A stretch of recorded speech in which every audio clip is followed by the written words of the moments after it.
নমস্কার, সবাই কেমন আছেন? বেঙ্গলি কাপল ইন সুইডেনের আরও একটা নতুন ব্লগে আপনাদের সকলকে স্বাগত। আজ আমাদের ইটালি ভ্রমণের দ্বিতীয় দিন, আর আজকে আমরা যাব পিসা ঘুরতে। পিসার সাথে সাথে আরও একটা নতুন শহর এক্সপ্লোর করব। আর তাই আজ সকাল থেকেই ব্লগটা শুরু করলাম।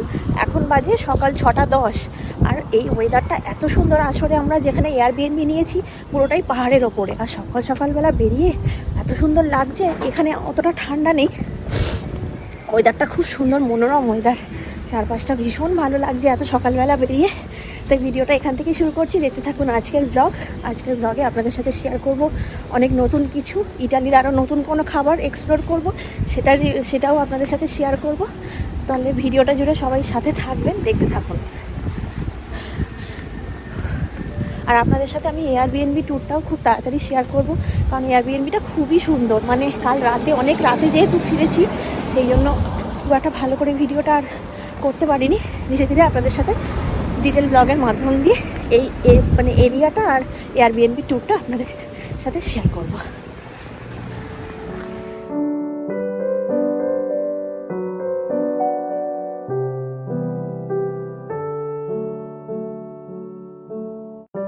কাল রাতে যেহেতু এয়ারবিএনবিতে ঢুকেছি, রাস্তাটা অত ভালো করে চিনতে পারিনি, তাই প্রায় ছুটতে ছুটতে স্টেশনে এসে পা দেওয়া মাত্রই ট্রেনে উঠলাম, আর তারপরেই ট্রেনটা ছেড়ে দিল।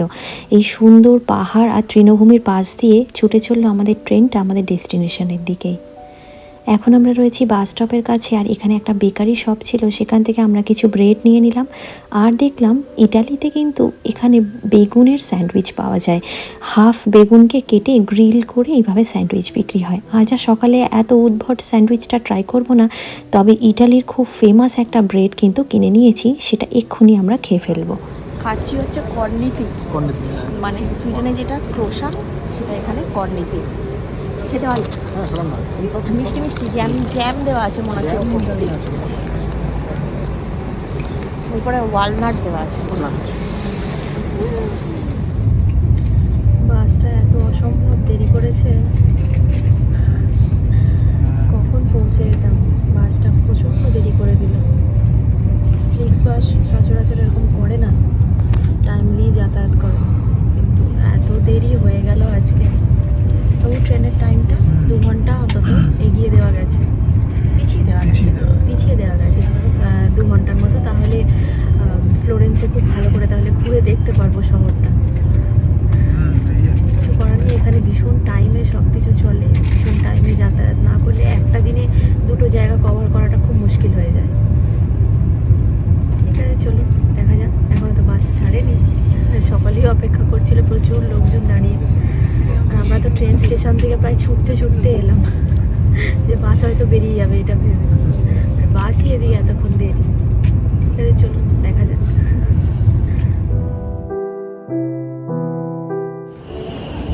তো ফাইনালি আমরা ফ্লোরেন্স পৌঁছে গেছি। বাসে করে অনেকক্ষণ সময় লাগলো। একে তো বাসটা 8 ঘন্টা দেরি করেইছে, তার মধ্যে প্রায় 3 ঘন্টা 45 মিনিট সময় লাগলো আসতে ফ্লোরেন্স অনেকটা দূর।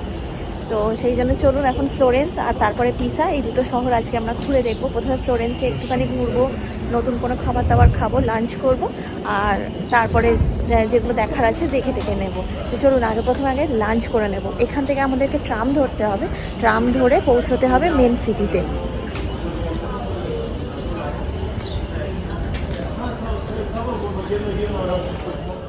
বাস স্টপ থেকে নামার পর আমরা প্রথমেই এখানে আগে টিকিট কেটে নিলাম, একটা ট্রাম টিকিট কেটে আমরা এখান থেকে নেব ট্রাম। আর ট্রামে করে প্রায় 7-8টা স্টেশনের পর গিয়ে আমরা এই ফ্লোরেন্স শহরের মেন স্কোয়ারে পৌঁছে যাব। আমরা পৌঁছে গেছি ফ্লোরেন্সের মেন সিটি সেন্টারের কাছে, আর এখন ম্যাপ দেখে হেঁটে চলেছি, কারণ আমাদেরকে পৌঁছতে হবে মেন স্কোয়ারের কাছাকাছি, যেখান থেকে বিভিন্ন সুন্দর ট্যুরিস্ট স্পটগুলো রয়েছে। তবে তার আগে বেলা গড়িয়ে এখন দুপুর 2টো, কিছু খাবার দাবার আগে খেয়ে নিতে হবে, নয়তো এই ঠাঠা রোদ্দুরে মাথা ঘুরে যাওয়ার সম্ভাবনা। পেটেও কোনো খাবার দাবার নেই, আর এদিকে এত ভীষণ রোদ্দুর আর এত ড্রাই ওয়েদার, বারবার জল তেষ্টায় গলা প্রায় শুকিয়ে যাচ্ছে। আর এই মেন স্কোয়ারের কাছে আসতেই দেখলাম প্রচুর রেস্টুরেন্ট রয়েছে, তবে একটু ঠিকঠাক রেস্টুরেন্টে যেতে হবে, নয়তো সেই উপযোগী খাবার দাবার মিলবে না। তো চলুন প্রথমে কিছু খেয়ে নিই। ইতালি ভ্রমণের দ্বিতীয় দিনে আমরা ঠিক করলাম যে আমরা একটু পিৎজা পাস্তার স্বাদ নেব।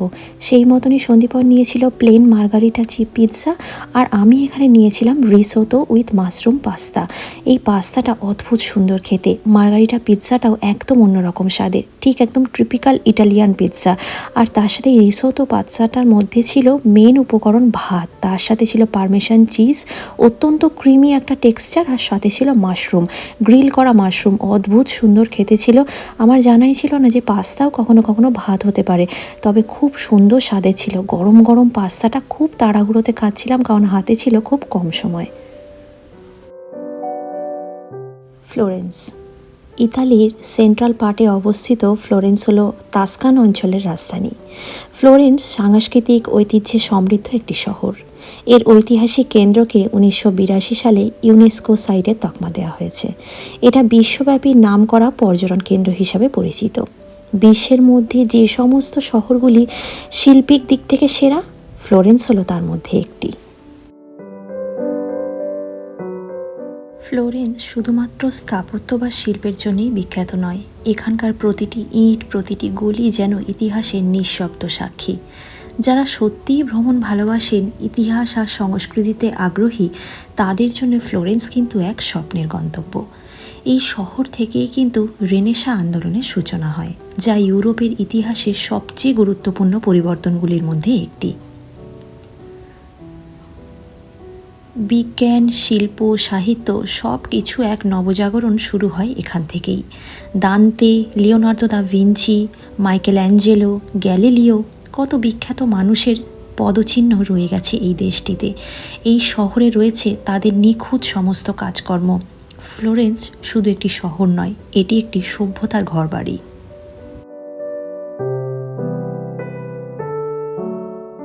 শহরের অলি গলি রাজপথ পেয়ে আমরা এখন চলে এসেছি যেই জায়গাটি, সেই জায়গাটির নাম হলো পন্টে ভিচিও। এটি আসলে একটি ব্রিজ, আর পন্টে কথার অর্থই হচ্ছে ইটালীয় ভাষায় ব্রিজ বা সেতু। তলা দিয়ে বয়ে চলেছে দারুণ সুন্দর আর্নো নদী, আর এই আর্নো নদীর ওপরেই কিন্তু রয়েছে এই পন্টে ভিচিও ব্রিজটি। দ্বিতীয় বিশ্বযুদ্ধের সময় হিটলার এই ব্রিজের দুপাশে যত বাড়িঘর রয়েছে সবটাই কিন্তু ধ্বংস করে দিয়েছিলেন, একমাত্র এই ব্রিজটি ছাড়া। তাই এই ব্রিজটি কিন্তু ভীষণ ঐতিহ্যবাহী একটি ব্রিজ, যেটা দেখার জন্য প্রতি বছর এখানে প্রচুর মানুষ ভিড় করেন। এই আর্নো নদীর জলে সন্ধেবেলা যখন সূর্যাস্তের প্রতিচ্ছবি পড়ে, তখন কিন্তু মনোমুগ্ধকর দেখতে লাগে। এই পন্টে ভিচিও ব্রিজটাকে যদি আপনি অন্য পাড়ের একটি ব্রিজে দাঁড়িয়ে দেখেন, মনে হবে যেন একটি চলমান ঘরবাড়ি। এই ব্রিজের মূল আকর্ষণ হচ্ছে ব্রিজের ওপরে তৈরি ঘর, বাড়ি, রেস্টুরেন্ট, এছাড়াও সোনার দোকানের এই যে চোখ ঝলসানো যে সৌন্দর্য, সেই সৌন্দর্য কিন্তু এই ব্রিজটির প্রধান আকর্ষণীয় জিনিস।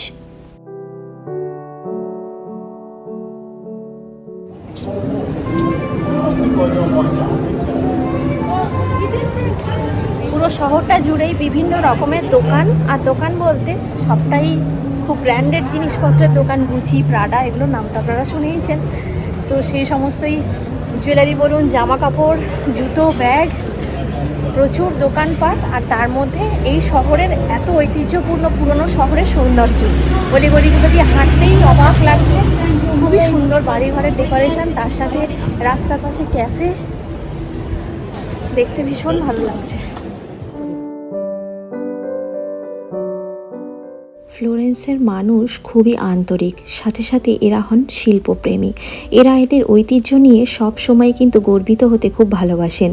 এরা কিন্তু ভীষণভাবে স্ট্রিট মিউজিশিয়ান, পেইন্টার, বিভিন্ন কালচারের মধ্যে মিলে থাকে, কারণ শিল্প যে এখানকার রক্তে মিশে গেছে। এই শহরটা শুধুমাত্র ছবি তোলার জায়গা নয়, বরং এটা একটা আবেগ অনুভূতিরও জায়গা।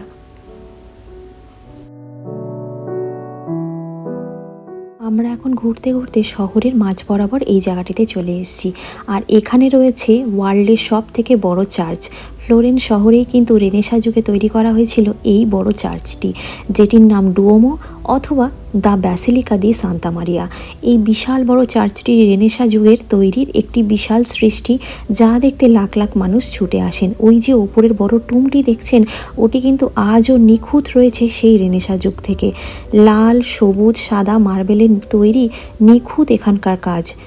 নিওগোথিক স্টাইলে তৈরি এই রোমান চার্চটি কিন্তু দেখার মতন। এর বাইরের কাজটা এত এত এত সুন্দর। প্রতি বছর লাখ লাখ মানুষ ভিড় করেন এই ডুওমো বা সান্তা ম্যারিয়া এই চার্চটিকে দেখার জন্যে।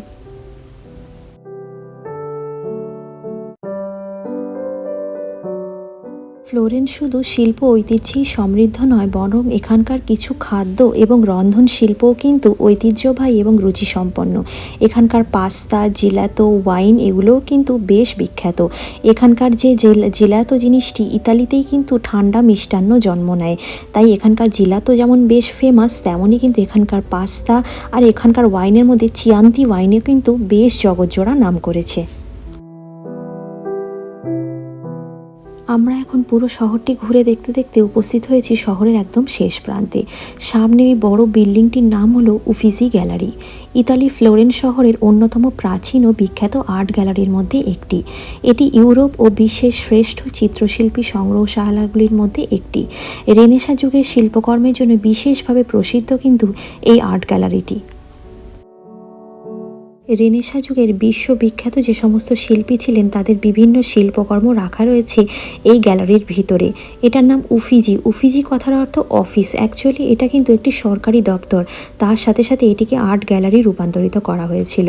এখানে কিন্তু মাইকেল অ্যাঞ্জেলোর সব থেকে যে হ্যান্ডসাম চরিত্র ডেভিড, তার কিন্তু অরিজিনাল মূর্তিটি ভিতরে রাখা রয়েছে। আমরা টিকিট কেটে ভিতরে ঢুকিনি, বাইরে থেকে এই সুন্দর রেপ্লিকাটি দেখেই ফিরে এসেছিলাম। এখানে টিকিটের জন্য গরমকালের দিনে লম্বা লাইন পড়ে, সেটির জন্য কিন্তু আগে থেকে বুকিং করতে হয়। গোটা একটি মার্বেল পাথরকে কেটে ডেভিডের এই সুন্দর রেপ্লিকাটি বানানো হয়েছিল। ফ্লোরেন্স শুধু একটি শহর নয়, বরং একটি চলমান ইতিহাস। এই শহরকে শুধুমাত্র চোখ দিয়ে দেখা নয়, বরং হৃদয় দিয়ে অনুভব করতে হবে। তবে চলুন, আজকের ব্লগটা আমি এখানেই শেষ করছি। ফ্লোরেন্স শহরের এই সফর আমাদের এখানেই শেষ হচ্ছে। যদি ব্লগটির কোনো অংশ ভালো লেগে থাকে অবশ্যই লাইক, কমেন্ট, সাবস্ক্রাইব করে আমার পাশে থাকবেন। পরের পর্বে আসছি নতুন কোনো শহর, নতুন কোনো গল্প নিয়ে। ততক্ষণের জন্য সবাইকে টাটা।